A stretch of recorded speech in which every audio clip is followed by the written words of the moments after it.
Good morning all of you dear student. अभी इसके previous की कक्षाओं में हमने आपको विश्व बौद्धिक संपदा संगठन के अधिकारों के विषय में हमने आपसे चर्चा की थी कि वर्ल्ड इंटेलेक्चुअल प्रॉपर्टी ऑर्गेनाइजेशन किन किन अधिकारों की अनुमति देता है और कौन कौन से वह हमें मौलिक अधिकार प्रदान किए गए हैं जिनके अंतर्गत हम अपने कार्यों को अंतिम रूप या अपने कार्यों को हम कर पाने में सक्षम होते हैं। और आज के इस परिचर्चा में हम जो मूलभूत अधिकार हमें विश्व बौद्धिक संपदा संगठन के माध्यम से दिए गए हैं उनमें हम प्रमुख रूप से हम इंडियन कॉपीराइट एक्ट 1957 के संबंध में प्रकाश डालेंगे। मित्रों, पहले तो हम आपको यह अवगत करा दें कि जो तीन मूल अधिकार हमें दिए गए हैं, कॉपीराइट, पेटेंट और ट्रेडमार्क, इसकी हम संक्षिप्त चर्चा आपके समक्ष हम कर दें। उसके उपरांत हम इंडियन कॉपीराइट एक्ट 1957 के विषय में विस्तार पूर्वक चर्चा करेंगे। तो अगर हम इंडियन कॉपीराइट एक्ट के ऐतिहासिक परिप्रेक्ष्य में अगर प्रकाश डालें तो हम ये देखते हैं कि वर्ल्ड में सबसे पहले 1709 में यूनाइटेड किंगडम की महारानी एन्ने के नाम से कॉपीराइट एक्ट वहाँ के सर्जक के हितों की रक्षा के लिए तैयार किया गया था। और आज भारत में ब्रिटेन का ही कॉपीराइट एक्ट प्रभाव में था तथा स्वतंत्रता के पश्चात 1957 में इंडियन कॉपीराइट एक्ट लागू हुआ। और इस कॉपीराइट एक्ट का 1957 को 2012 में अपडेट किया गया।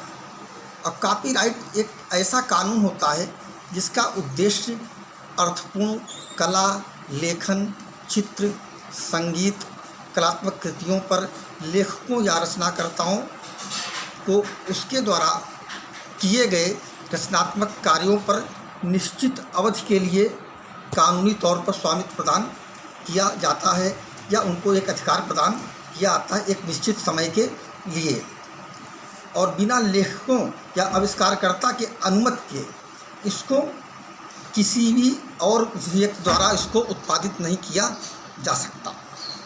अब हम बात करते हैं इंडियन पेटेंट एक्ट 1970।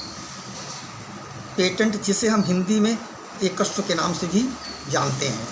एकस्व शासन या सरकार या गवर्नमेंट और किसी वस्तु के आविष्कारकर्ता या किसी वस्तु के उद्भवकर्ता के मध्य हुए समझौते का एक प्रमाण पत्र होता है।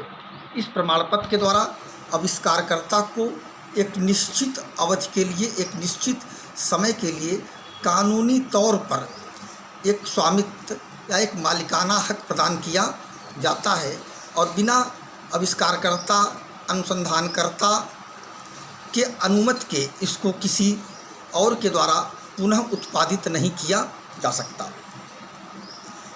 मित्रों, कॉपीराइट एक्ट, पेटेंट एक्ट की संक्षिप्त चर्चा के उपरांत अब आपको हम इंडियन ट्रेडमार्क एक्ट 1919 के विषय में बताना चाहते हैं। आप लोग देखते होंगे कि प्रत्येक कंपनी द्वारा जिन भी उत्पादों का निर्माण किया जाता है तो प्रत्येक उत्पाद का उनका एक ट्रेडमार्क होता है, या कह लीजिए दूसरे शब्दों में एक चिन्ह होता है, और कंपनी अपने व्यापारिक कार्यों के लिए इसको प्रतीक के तौर पर उपयोग करती है। प्रत्येक कंपनी एक निश्चित चिन्ह का उपयोग शुरू करती है जो सरकारी एजेंसी द्वारा निबंधित होता है और कानून द्वारा ट्रेडमार्क उत्पादों और कंपनियों के नाम और पहचान के निशान की रक्षा करना होता है। मित्रों, अब हम आपको इंडियन कॉपीराइट एक्ट 1957 और इसका 2012 में इसको अपडेट किया गया कुछ मूलभूत संशोधन के साथ, उस पर हम विस्तार से चर्चा करना चाहेंगे। जब किसी व्यक्ति, संस्था द्वारा किसी मौलिक विचारों द्वारा किसी भी कला से संबंधित, चाहे साहित्य संबंधित हो या संगीत संबंधित हो या अन्य कोई भी रचनात्मक कार्य अगर संपन्न किया जाता है या रचनात्मक कार्य संपन्न किया जाता है, तो उसे उसका मालिक या उसे उसका सर्जक मानकर उस पर कुछ कानूनी अधिकार प्रदान किया जाता है जो प्रतिलिपि अधिकार अधिनियम या कॉपीराइट एक्ट कहलाता है।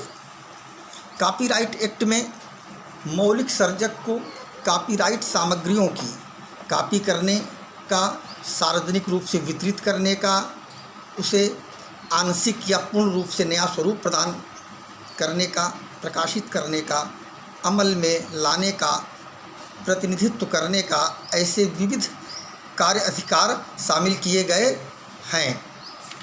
और इस अधिकार के अंतर्गत साहित्य रचयिता के कॉपीराइट के बारे में ध्यान देने योग्य बात यह है कि मूल सर्जक के सृजन के साथ हुए किसी भी अधिकार का उल्लंघन में मामला ध्यान में आते ही कॉपीराइट एक्ट के तहत कार्यवाही की जा सकती है और मामले को अदालत में ले जाया जा सकता है।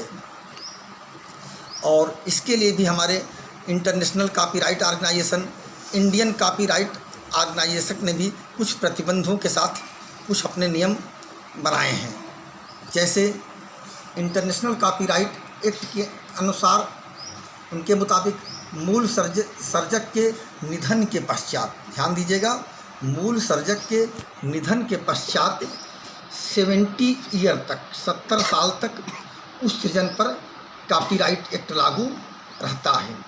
और इंडियन कॉपीराइट एक्ट के अनुसार मूल सर्जन के, इंडियन कॉपीराइट एक्ट के अनुसार मूल सर्जक के निधन के 60 साल तक उस पर कॉपीराइट एक्ट लागू रहता है। तो दोस्तों, यह हमने आपसे चर्चा की इंडियन कॉपीराइट एक्ट 1957 के संदर्भ में। और अगर आपको यह वीडियो हमारा पसंद आया हो तो लाइक और सब्सक्राइब ज़रूर करें। Thank you so much.